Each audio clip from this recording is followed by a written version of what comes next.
Have you ever heard that we should not clean our ears with cotton swabs? I'm sure most of you have heard this before.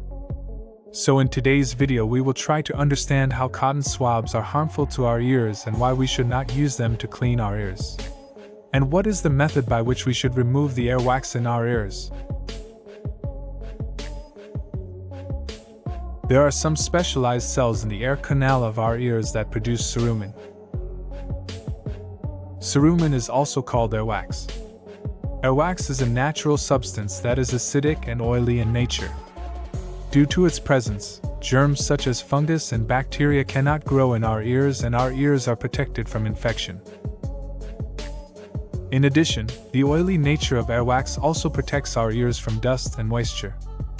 However, we should not need to remove the earwax from the inside of our ears because firstly, it makes our ears healthy and secondly, the skin inside our ears naturally sends out excess earwax which is cleaned by washing our ears.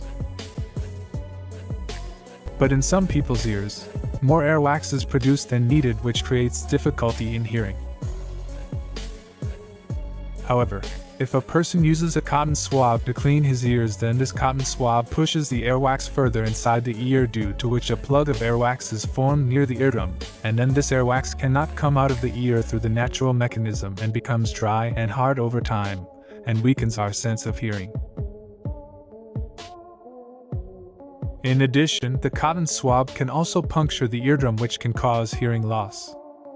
Therefore, never use a cotton swab to clean your ears.